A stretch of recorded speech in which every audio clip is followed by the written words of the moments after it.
Looks like there's still maybe one or two folks that are coming in, but I think we'll go ahead and we'll get started. So welcome everyone who is here tonight. My name is Rebecca Wilson, and I am a proud part of MCC staff. I'm the Church Support and Development Coordinator on the Community Development team.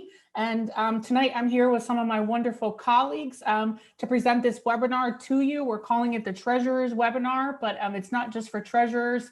We've got some great, what we think are some great information to share with you about assessments and Board of Pensions and some other treasurer related things.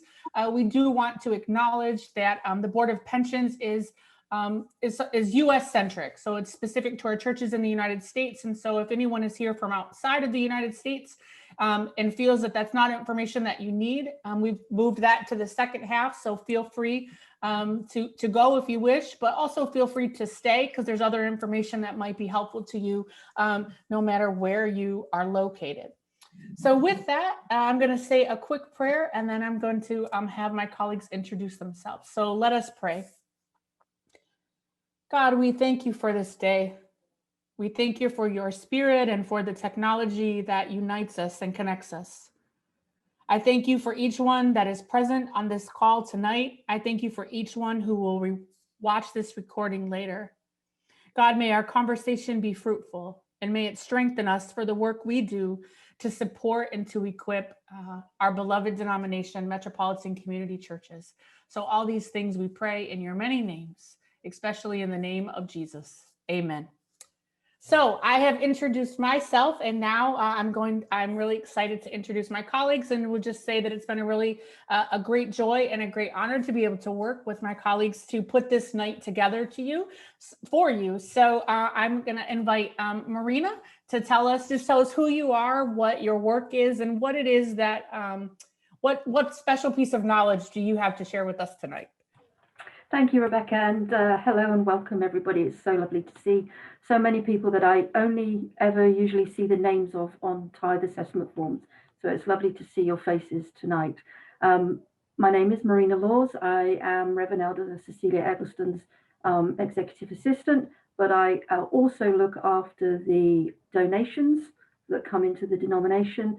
But primarily tonight, my area that I'm talking about is the assessment forms, how to fill out an assessment form and answer any questions that you may have relating to that. So I know some have been sent in ahead of time, and Rebecca has been kind enough to prepare all of those for us. So that's what I'm here to do, and help you and be of assistance to you as we move forward.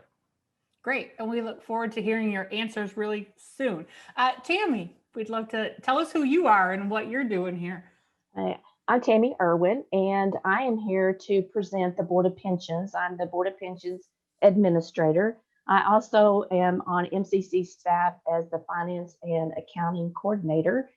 Marina and I work very closely with assessments. I kind of back Marina up when needed. So I'm going to speak primarily about the Board of Pensions, how to fill out the forms, and why we need those, and what the information and why it's so important for us to have that. Great. And we have two guests here tonight from the Board of Pensions, Reverend Tom Emmett and Reverend Russ Mullins. And so would you just tell us quickly a little bit about who you are and the work that you do?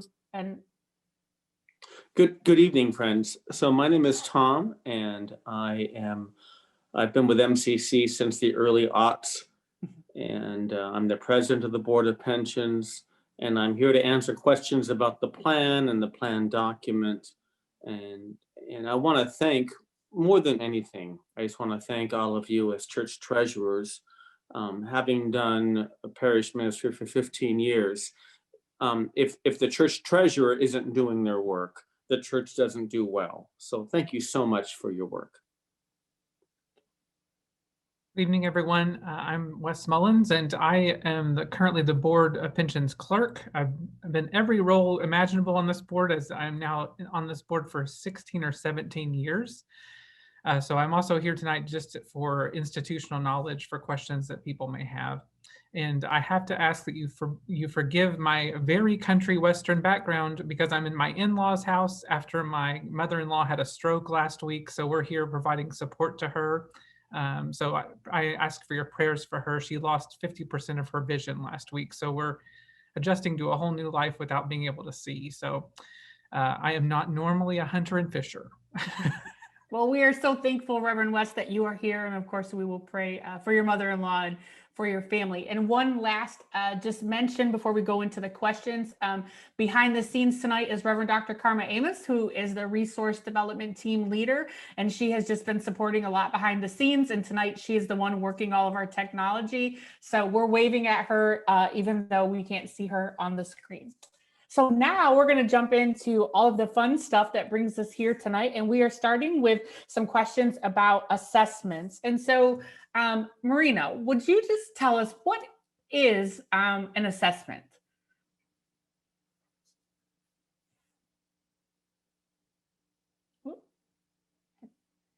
I think maybe she froze. Let's give her a second.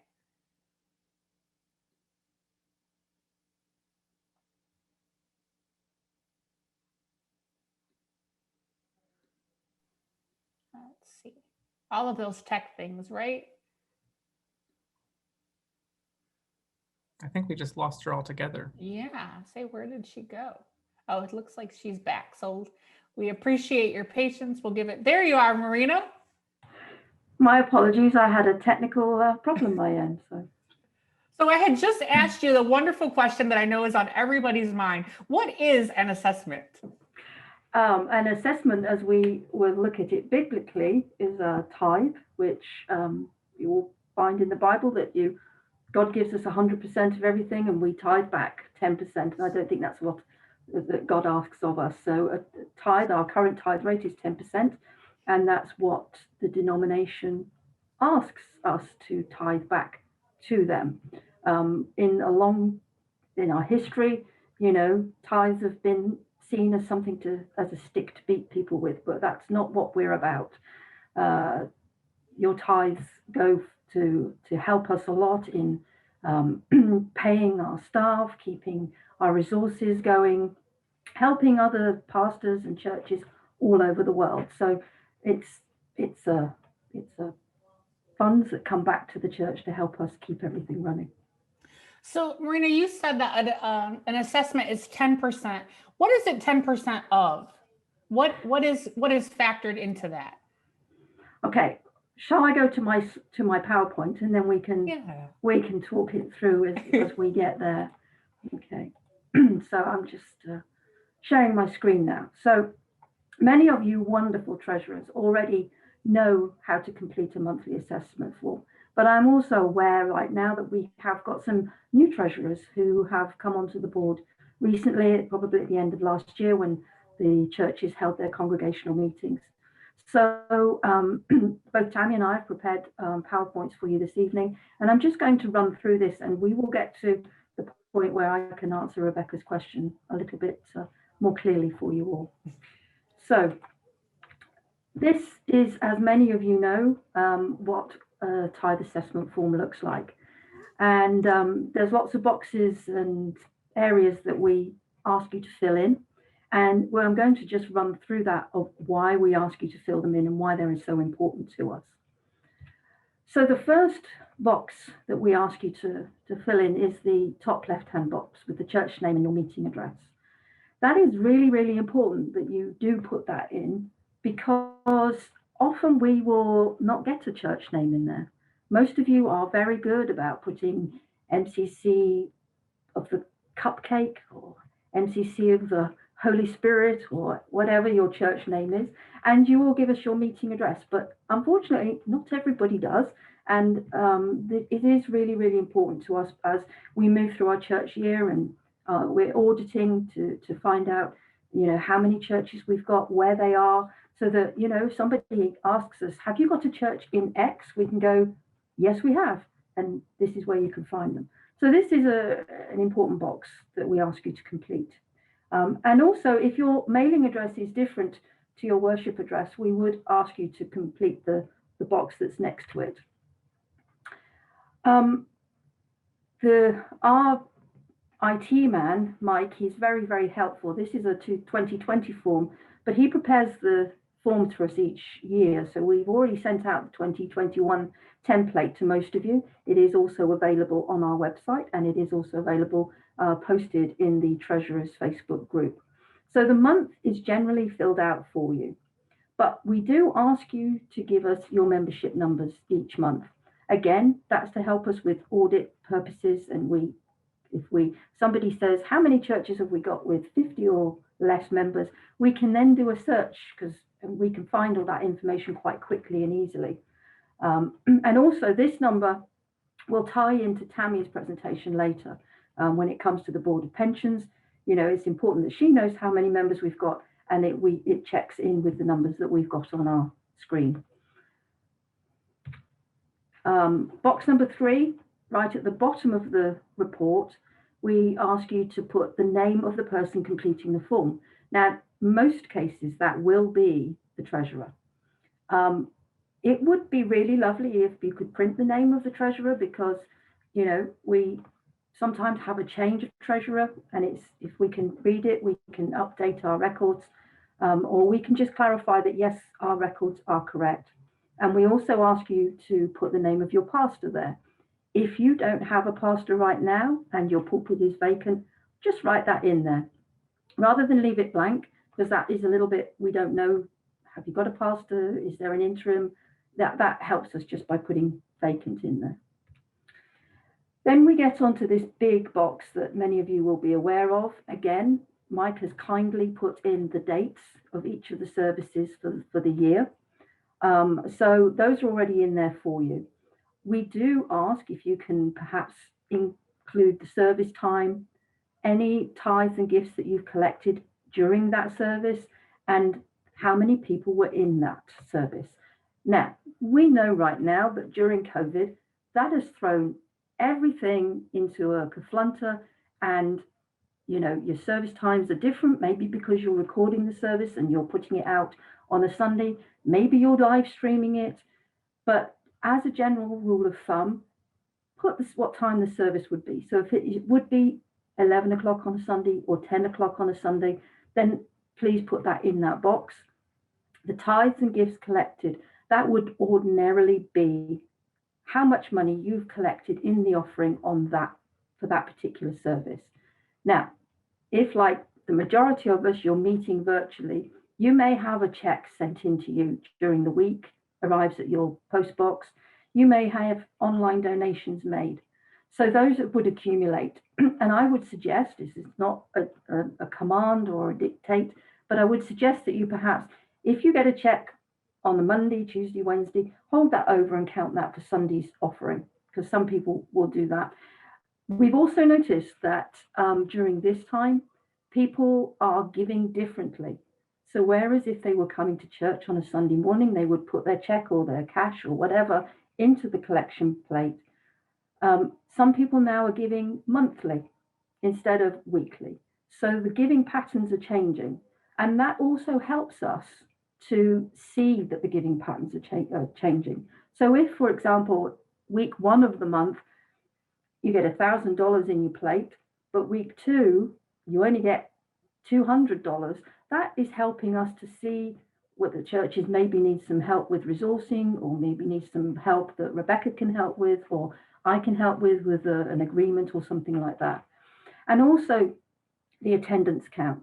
Now, again, in normal circumstances, that would be how many people that you've got sat in your seats watching your service live.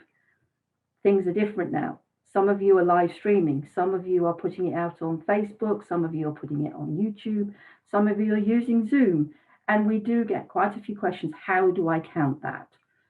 There is a document that we will make available to you, and there are algorithms of how you count it, and if you're putting it out on different platforms.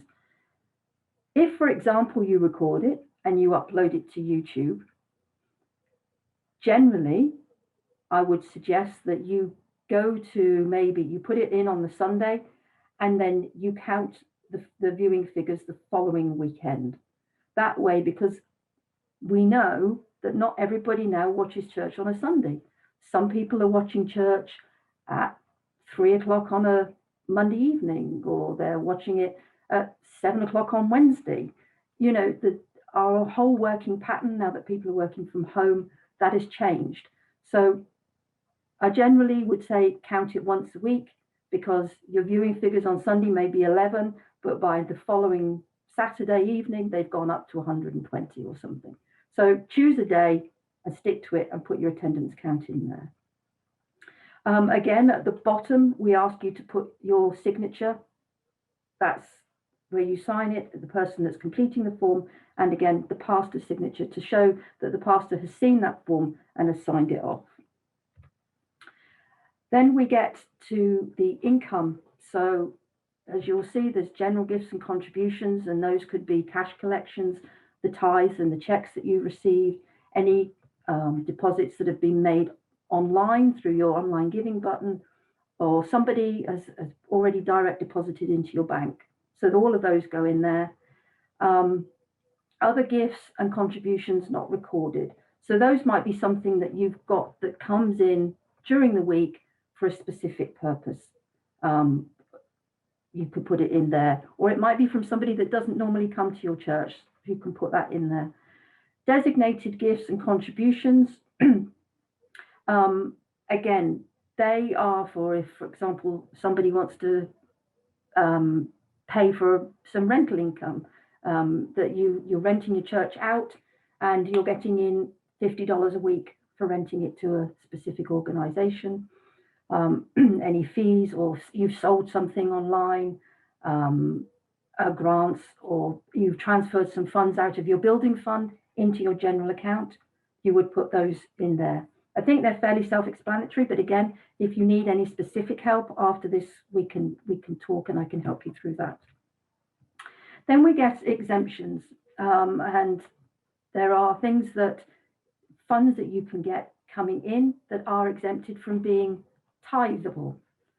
So if you have some building fund contributions that you're paying off your mortgage or your mortgage principal, you're putting some money away to send your pastor and your lay delegate to conference, or you're putting some money away for people in distress, you can, out of, for example, if you get $2,000 in that week and you want to exempt $500 of it because you're splitting it between these various exempted areas, you would be left with $1,500. And at the bottom there, the base assessment rate is 10%. So you would be calculating your tithe on $1,500. So 10% of $1,500, your tithe would be $150 that month.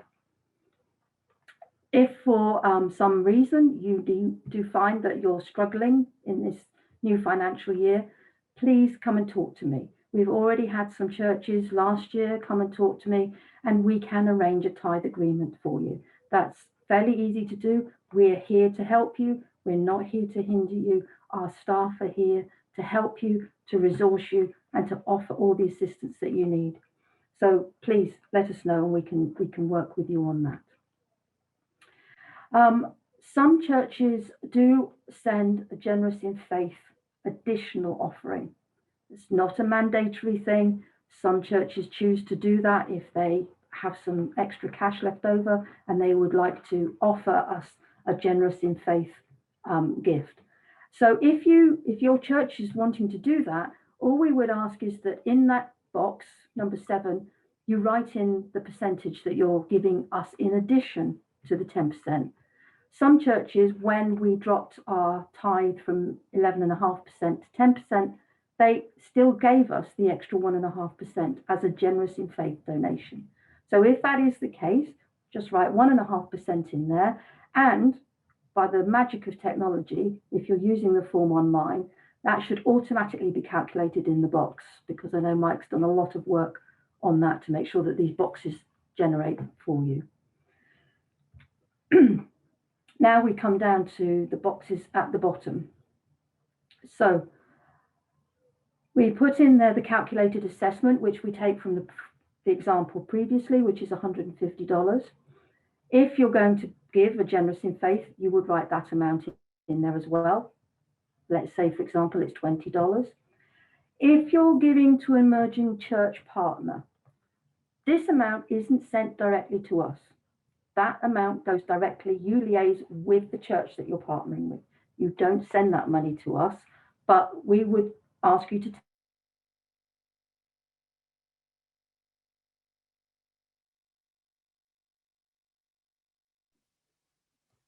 I think Marina froze again. We'll give her just a second to.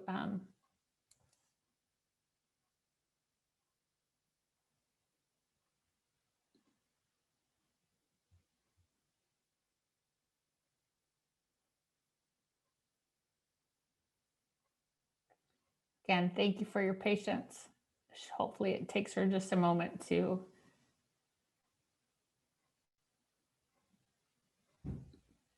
Tammy, are you able to maybe pick up where Marina's screen left off? Because I do know that you know a lot about assessments as well. Yes, what Marina was talking about is her screen left, so I'm going to try and do this from memory. On the emerging churches, we ask that you put that amount in there in the church that you are supporting. That way we can track it in our database.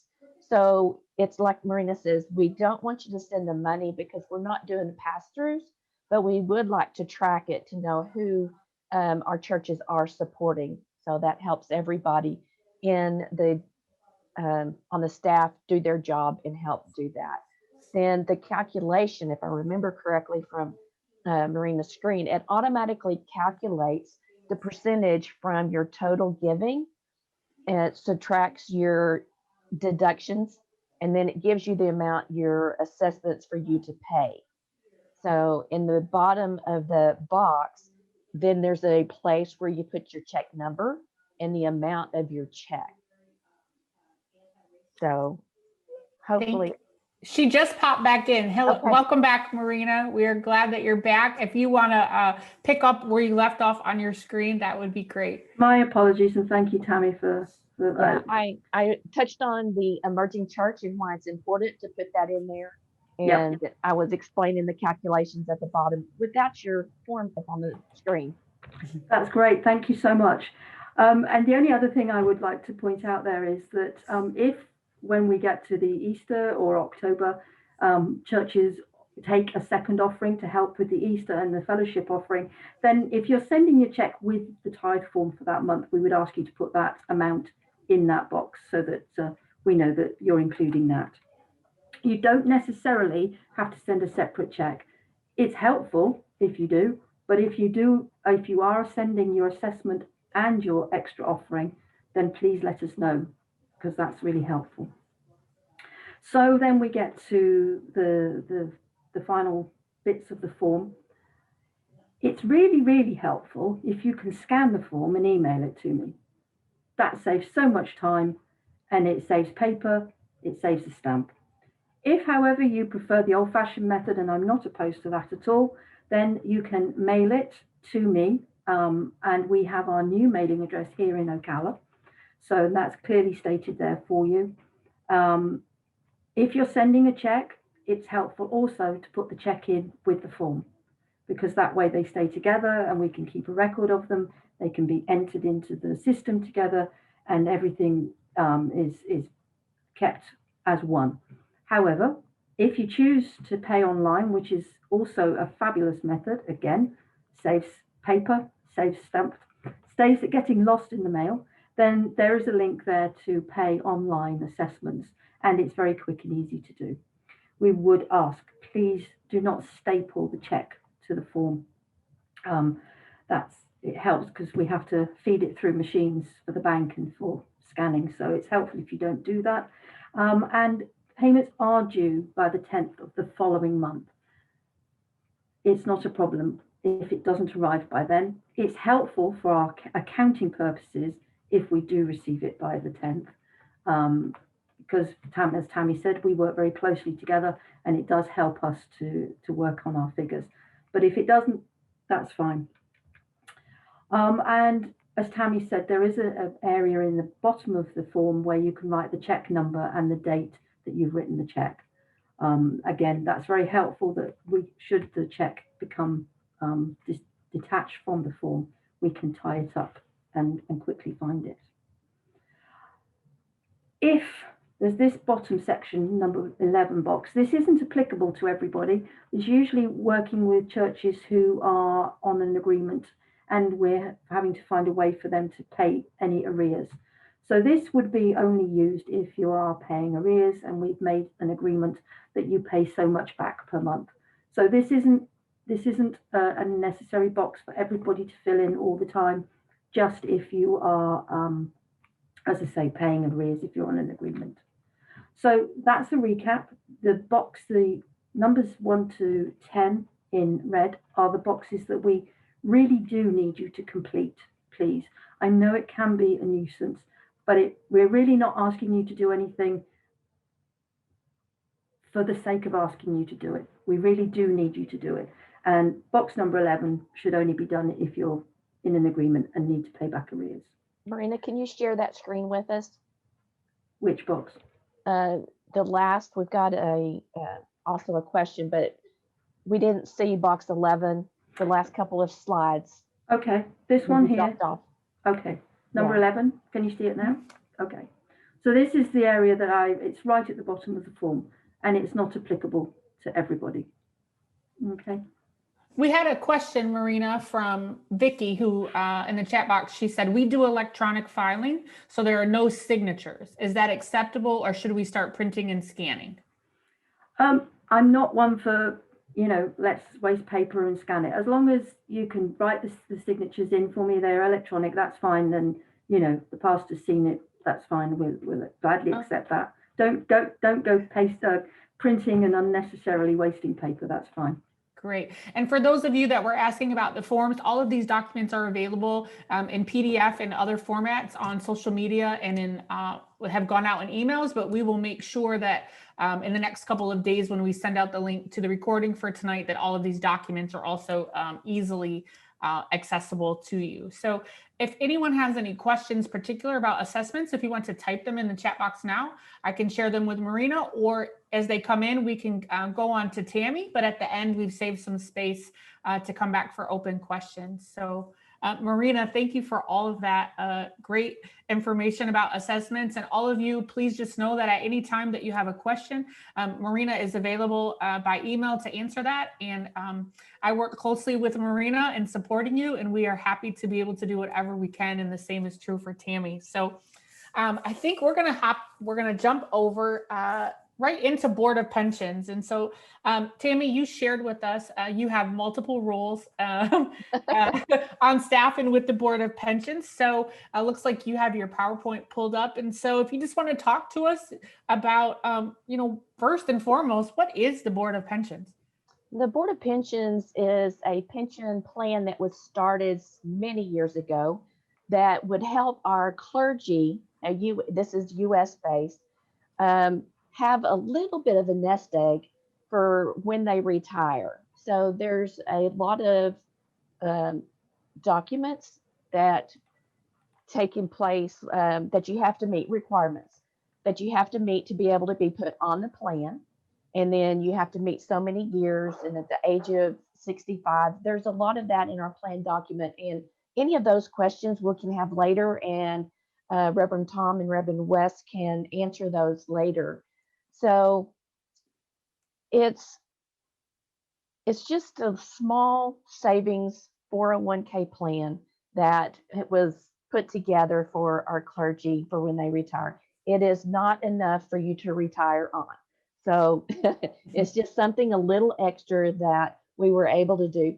We are not able to do it out of country because we're not affiliated, or I'm not sure the term, where we cannot do it out of country. So we wish we could, but we are not, since we're incorporated in the US. So moving on, Wes and Tom can answer a lot in depth, better than I can when we get to that portion. So on how to fill out a form. Most of all of you know how to fill out this form, but I would like to just go over a little bit, because sometimes all of it is not filled out, and it makes it kind of difficult when we don't have it all filled out. The date, a lot of people don't even put the date in that they're filling it out. But this is very helpful if we have to go back and I have to research and find it. Knowing the date that it was sent in was great. The congregation, the name of the church, that is so important. We have a lot of our churches that have changed their name. Some of them have changed it legally through the IRS, and some of them are doing DBA, doing business as. So the congregation, the name of the church is very important. If it's your legal name, put your legal name and then a slash and put your DBAs, doing business as the name that you're doing. A lot of our checks, our people that have changed their names are using the old checks so they don't have to buy the new checks. So when the congregation name says one thing, but your check name says a different name, when we're putting them all together, sometimes we have to go hunt for it and see, oh, this church is this now. So having both of them is great, especially if you've changed name and your checks haven't changed. And some of your checks are coming straight from the bank and it doesn't have the full name of the church. And we've got a lot of churches that say metropolitan communities, blah, blah, blah.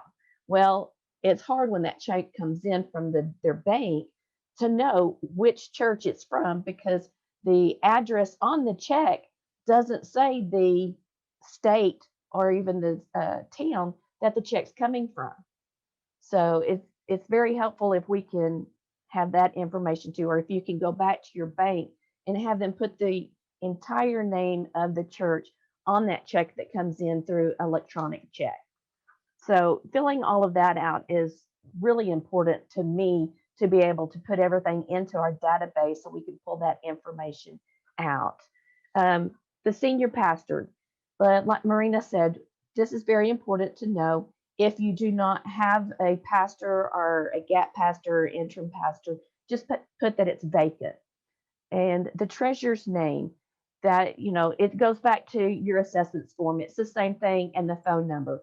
Phone number is important. So if something comes in that I'm not sure about, or if something's calculated incorrectly, then I can call the treasurer and contact them to find out what is needed or what was left out. Then we get down to like Marina says, the meat of the report, the reporting year.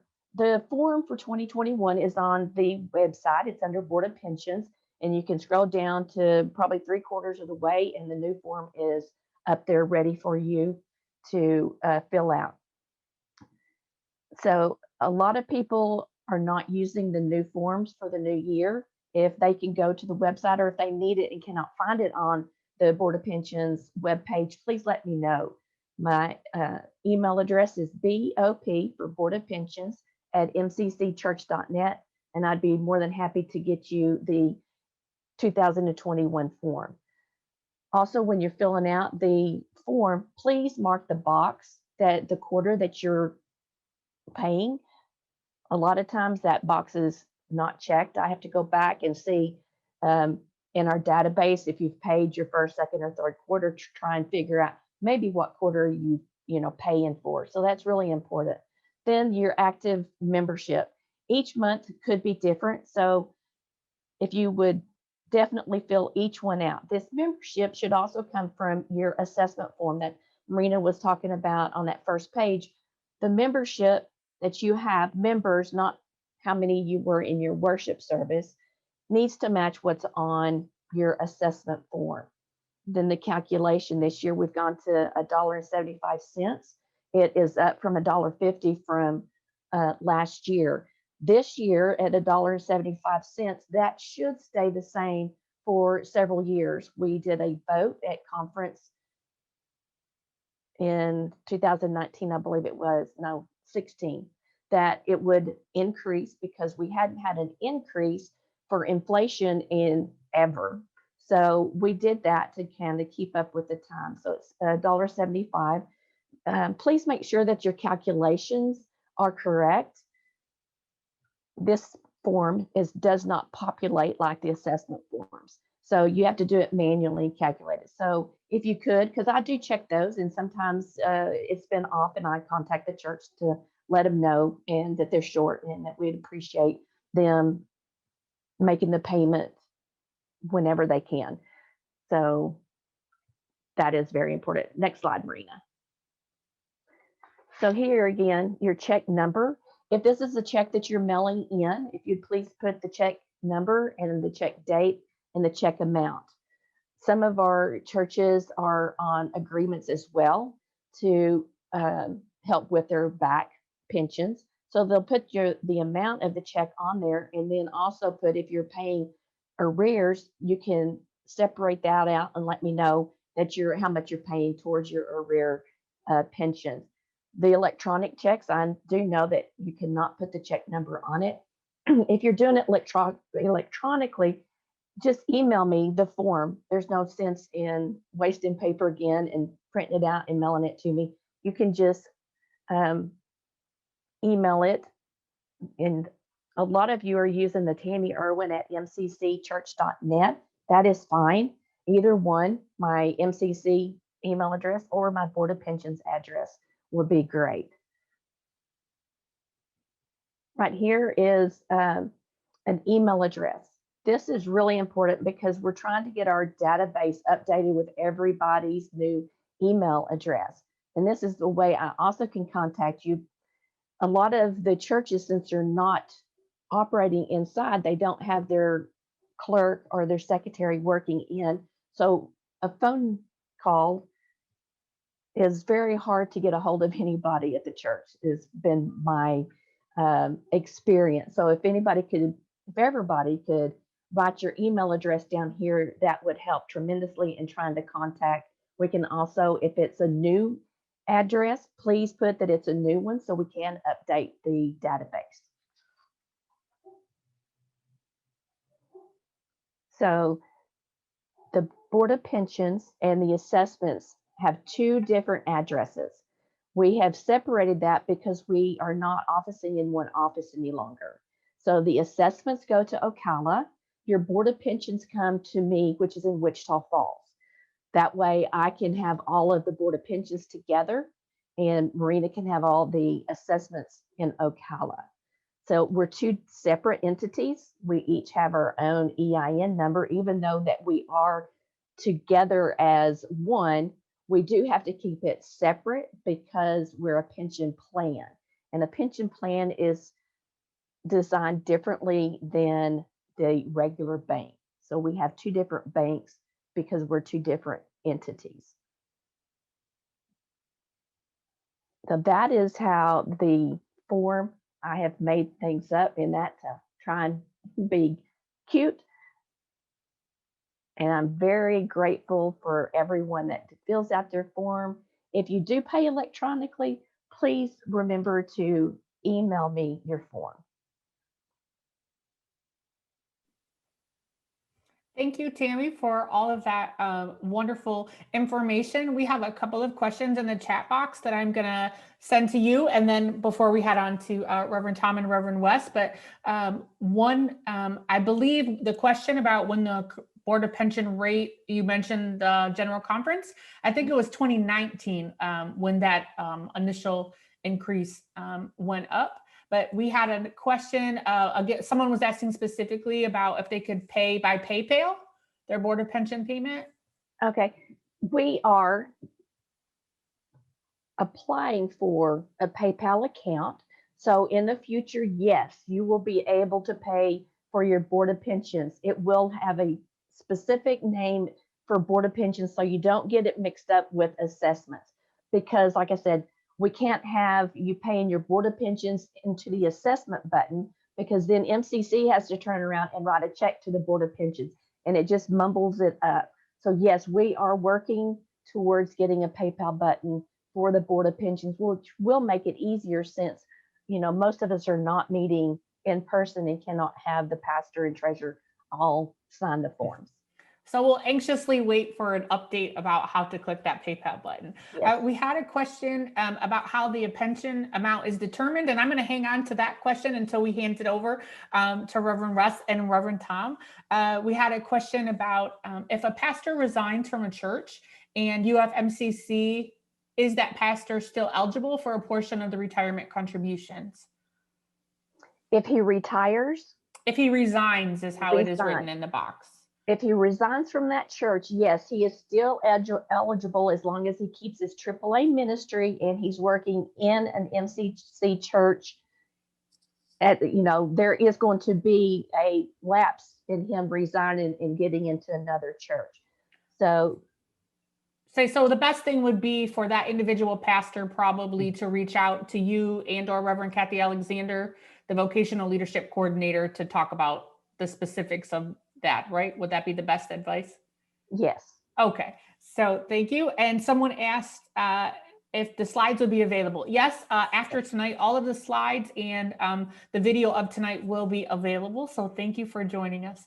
So I think, Tammy, you've given us a lot to think about, as has Marina. So I think at this time I'm gonna ask Reverend Tom and Reverend Wes to just, sort of have a conversation with us about the Board of Pensions. And I know one of the things that people have asked questions about before tonight was about the rate increase and the letter that was sent out recently. So if the two of you just want to share with us a little bit, maybe more about that letter and just talk to us about Board of Pensions.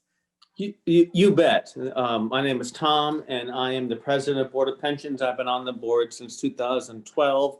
And a quick shout out to JJ with Family in Christ Metropolitan Community Church in Fort Collins, Colorado, which was my very first church back in 2003. Love you guys.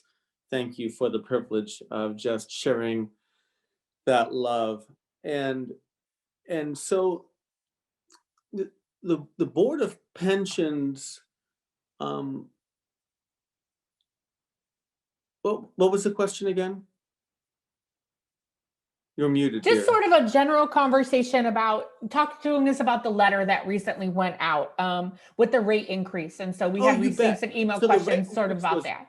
The rate increase was very important because initially when the board was conceived back in 1984, every member of a church was assigned a 75-cent contribution per month paid quarterly. And over the years, inflation very much reduced the ability for that payment to make a contribution. And so in order to catch up with inflation, we decided to increase it to match the amount that inflation had taken away from the original intent of 75 cents per member. And that was proposed to the General Conference and was voted on with approval of the full General Conference. And we did that at a graduated level. So we've been raising that fee 25 cents a year for several years in a row. And as Tammy mentioned, this year we hit the plateau of what was agreed upon by the General Conference. So the $1.75 will now be the end of that gradual increase that we've been working on for a number of years. So you can get used to that number now, and it won't, instead of it changing. Mind you, every 5 years or so, we will adjust it according to inflation up or down. Great, thank you. So another question that we received was, I had mentioned at the start of the webinar that the Board of Pension is currently only something that is available in the United States. And so we did receive some questions from people who were saying, why is that? Tammy touched on it briefly, but can you just share a little bit more about why it's currently only in the United States? Absolutely. We're organized under the rules of the IRS. And so if we wanted, let's say, have a plan with Australia, then it would require that folks in Australia work with that government to set up their own pension plan. And so it's just the nature of IRS rules and sovereign nation rules. Thank you for that. Reverend Wes, you mentioned General Conference and when this was approved, but can you talk to us a little bit about voting implications for general conference. By that, I mean, if a church is not current or in a plan for their Board of Pension payments, does that impact their ability for their pastor and or their lay delegate to vote at general conference? Yes, so the way that the bylaws of MCC are written, you have to be current or on an agreement with both your assessments and your Board of Pensions donations that you make. And so we assess the list of all of the churches before general conference and submit that to the denomination so they can have that information for voting. One of the key differences with the Board of Pensions from assessments is that sometimes when a church is in a time of hardship, the denomination is able to be flexible with that church and reduce perhaps how much they might be paying in assessments and say, instead of 10, let's do 8% or something to make it a little bit easier in this difficult time. The Board of Pensions does not have that flexibility because the funds that we are managing, we are stewards of these funds. We are not owners of these funds. The funds are owned by every member of the clergy. And so we're not able to forgive any debt or to negotiate the debt because it's not ours to do. And the IRS prevents us from doing that. And so that can sometimes be confusing to folks and cause some frustration with us that we're inflexible in that way, but we're not allowed to be flexible. So thank you for that clarification, but just in case anyone else is wondering, but is it possible for Tammy, for the Board of Pensions office, to help a church that is behind on their Board of Pension payments to get current and to get caught up? Yes, that doesn't mean that we can't help it with a plan that would allow you to vote that wouldn't require you to be completely caught up. Okay. Right. So we can do a payment plan that makes it affordable. We just can't say that we're wiping away some of that debt and you never have to pay it. That's the catch. Okay, thank you for that. And so if anyone is here tonight from a church that maybe is behind or is struggling with that payment, your first contact, I would encourage you to email Tammy at the Board of Pension email address, and she can talk to you about what your options are. So before we go to some more general questions, Reverend Tom, Reverend Wes, is there anything else that you're just dying to tell us about Board of Pensions or your work there? Only that, just remember, please, that the assessment is paid per official church member and is paid quarterly, but the assessment is monthly. And if you have any questions, please let us know. We're at your service. And thank you so much for all you do. Thank you for being here tonight. And I hope you'll stick around here for the last few minutes because we did have a few other questions that came in. So I think Tammy and Marina, I hope that you're still there because we've got a few more questions that came in through email before we got started about things relating to assessments and Board of Pensions. So Marina and Tammy, you were each talking earlier about the way that membership and attendance numbers impact how you fill out these forms. And so someone sent an email and was wondering, is there a software or a particular program that you would recommend for our church to use to track their membership, their attendance, and their finances? There is software available. There's quite a few companies that do provide that, and there is a cost implication of purchasing that software. And we can give you a link so that you can go and look at those and see which suits your church and how much you can afford. There are also the very, very simple ways of doing it with an Excel spreadsheet. You know, you can, and Tammy and I can help you set one of those up. You know, there is a very, very basic, simple way of doing that. So, yeah. So if there's anyone here tonight that has questions about a particular program or software or setting up an Excel tracking sheet, if they emailed either one of you, I'm sure you would reply, right? And you would help them to figure that out. We will. Absolutely. And I'm also, as I've said here before, the three of us work closely together. So if you have a question, one of the three of us should be able to know the answer to that. Tammy, I have a question that came in that I think is directed to you. So someone was asking about housing allowance for clergy as part of compensation and was wondering how to document in their board minutes, in the minutes of their board meeting, any conversation that they had about offering their pastor a housing allowance. Okay. Can you speak to that? I can speak to it a little bit, excuse me, but I don't want to get too much into it because there's an IRS regulation. Marina has a link for church law that is she'll put in the chat room. I highly suggest that you go listen to this webinar. About 4 minutes and I think 50 seconds into it, it talks about housing allowance. Each year, you have to put in your minutes before December 31st how much housing allowance you're going to pay your pastor for the next year. You cannot backdate, like let's say that you forgot in December to put in your minutes that you were going to have your pastor's housing allowance be, $1,000 of the salary of what they're, making.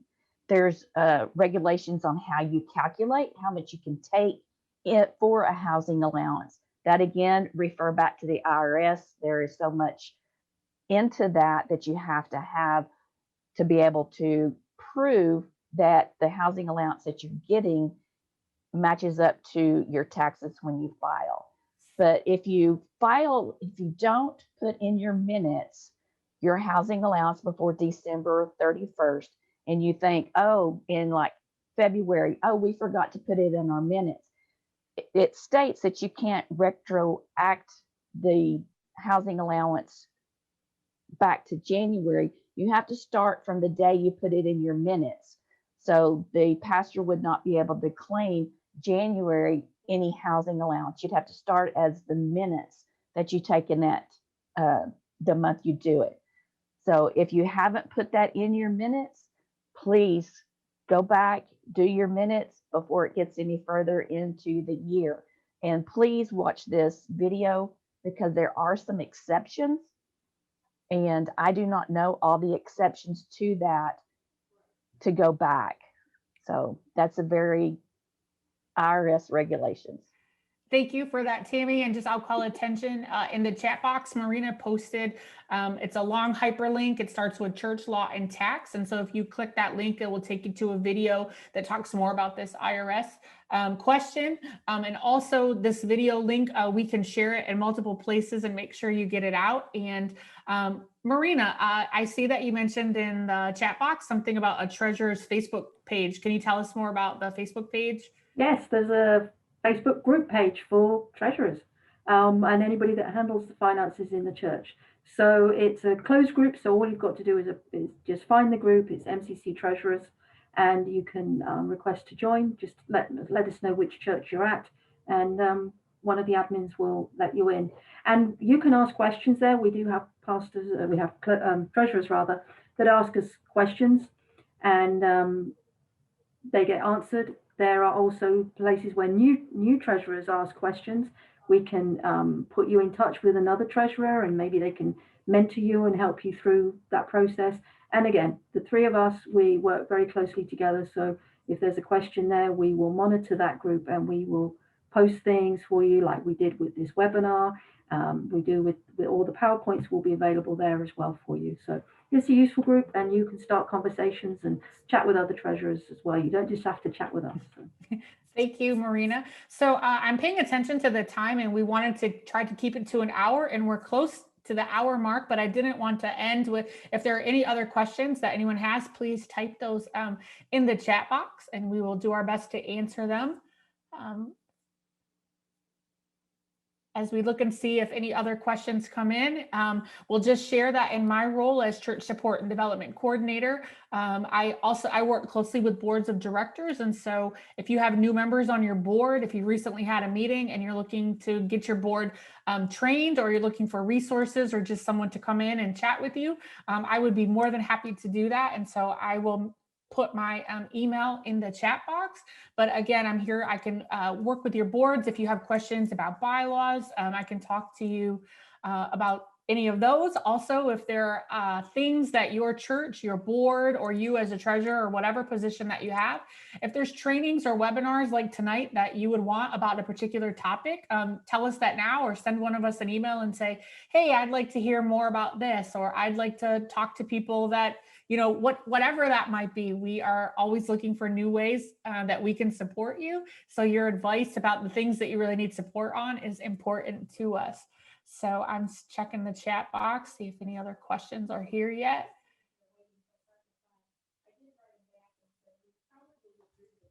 All right, well, I'm not seeing any other questions now, but I just want to again thank everyone for coming out. I want to thank Tammy and Marina and Reverend Wes and Reverend Tom for taking the time to be here and to share with us. We certainly hope and trust that you have found this helpful. Any questions that you have, email us, talk to us on Facebook, and be on the lookout. In the next, hopefully, a couple of days, we will get the recording out from tonight, as well as links to the multiple documents that we have talked about tonight or screen shared with you. So I don't see any other questions. So unless I see a hand or one more question in the box, I think I'm gonna let you go. And we stuck to our hour's time tonight. So that's always good when we can say that I see a raised hand from Jack. Jack, if you unmute yourself, we'll be able to take your question. It's not a question, it's a comment. Yes. Obviously I came in confused whether it was 7 o'clock my time or 7 o'clock Eastern time. So, We're sorry that. about that. Well, it's my fault. Anyway, there are resources for people trying to deal with PPP. Mm-hmm. And I don't know if you discussed that or not. No, tonight we did not talk about PPP specifically, but if you have a question about that, or if you have a resource that you think others would find helpful, we would certainly try to help get the word out. Sure. I'll post a link. Okay. And as those things come. It's fairly technical. Okay. So it wouldn't be good for somebody who, doesn't understand accounting, but for those who do, it's very useful. Yeah, well, anything you want to share, I'm sure that someone will find that helpful. So thank you, Jack. Vicky, I see that your hand is raised. Yes, hi, good evening. I just wanted to take this opportunity. I've worked with your team for some time now, and I just want to tell you all how much I very much appreciate everything you've done for us, the support that we get. I'm just thrilled with what we're doing. We've got a very small church, and it's just nice to know that there are people out there supporting us. And so thank you to Marina and Tammy and you, Rebecca, and others who have helped us. Thank you. No, we're so glad that you're here, and we're just grateful that we can be supportive.